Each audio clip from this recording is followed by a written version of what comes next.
Hi, my name's Kathy Millett, and this week we're turning a bonsai pot into a diorama. It may take more than 1 week.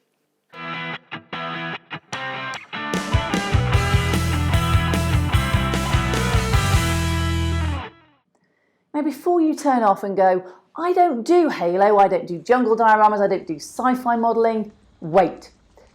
There is so much to learn from other different techniques of modelling, and this technique could be used in O scale, could probably be used in HO. You can use it for groundwork, you can use it for all sorts of things. So if you haven't tried Celluclay as a project, then I suggest you go out and get a box and have a play and watch this video and see what you could be using it for.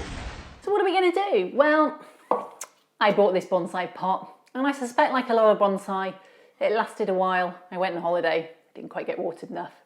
Bye bye bonsai.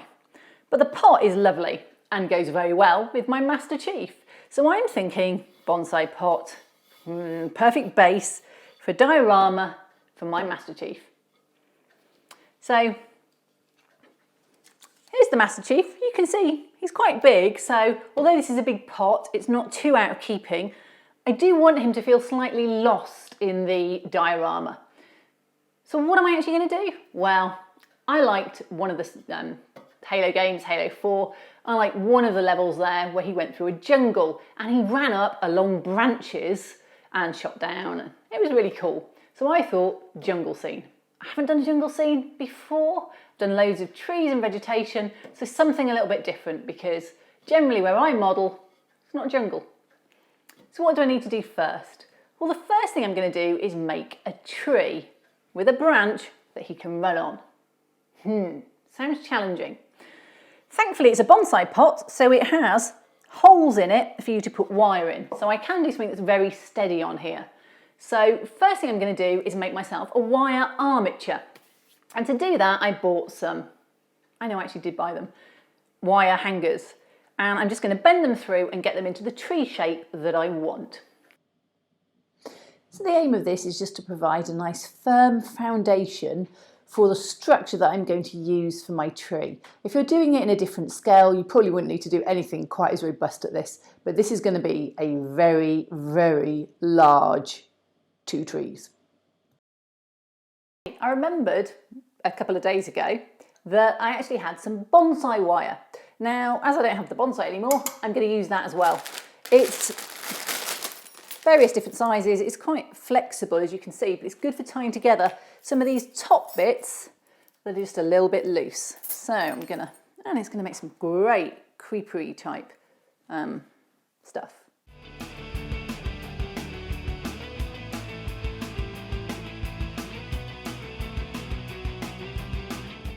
So I've got that kind of distorted look that I'm going for. Now what I need to do is put a firm foundation for my Celluclay. I've got this. Excellent. So I'm going to see if I can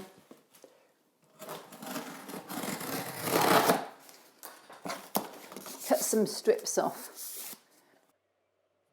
I first of all used masking tape to hold these together, and then decided to cover the whole of the cardboard with masking tape, and this is quite a thick frog tape.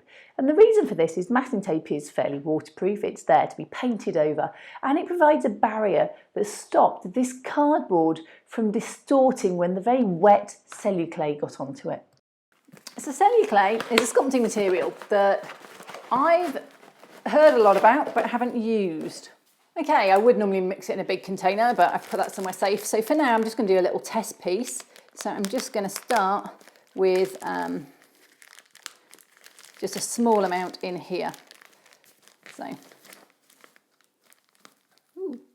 now I'm used to sculptor mould, and so I'll be intrigued to see how this compares to that. Similar, but it doesn't seem to have as much plaster.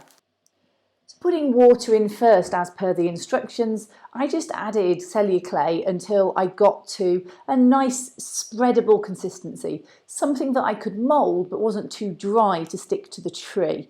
Now Celluclay you can mix to so many different consistencies, so it's really a bit down to what you're using it for and how loose you want it to be. I wanted it to hold structure though, so it couldn't be too gloopy. Now I've seen some people get some amazing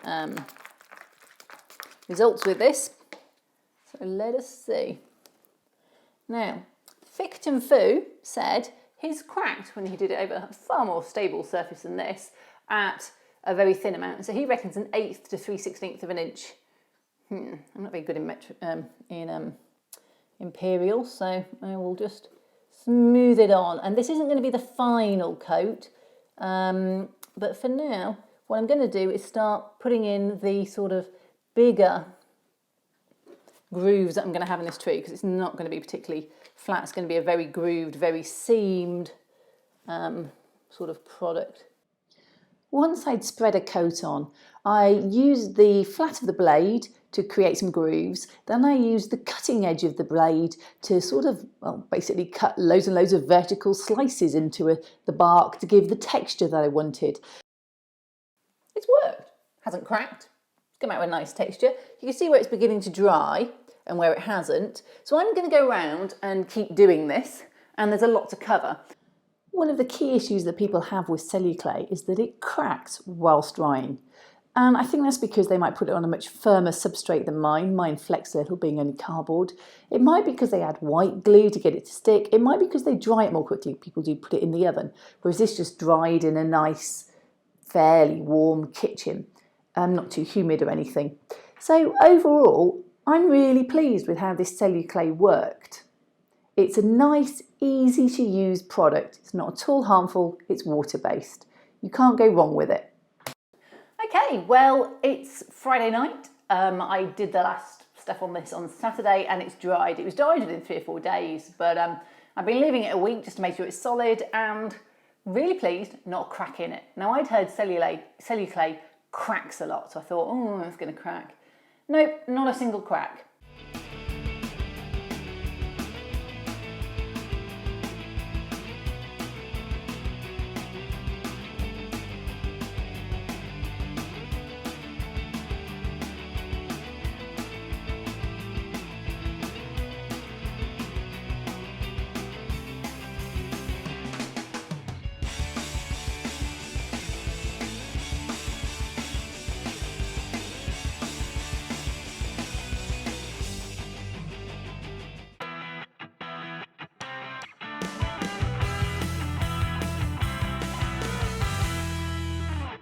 Now, one of the next challenges with being a small person is breakfast.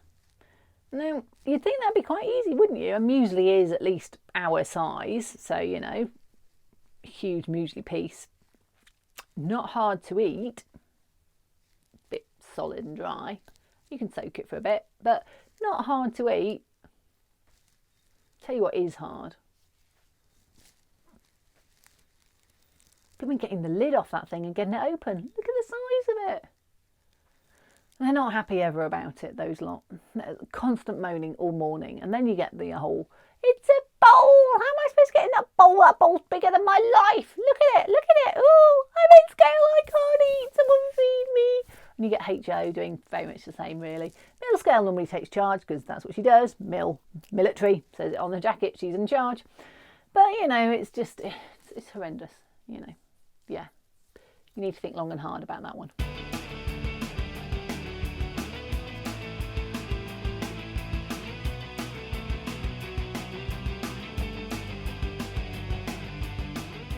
Well, I know I'm the biggest, but I don't always have to get you your breakfast. It gets a bit boring after a while, just clambering up. But it's a long I'm not way going up there for again. me. I did it yesterday. Yeah, I know. If I climb this time on the terraced houses, I can get up onto the this, and I can get onto the fan.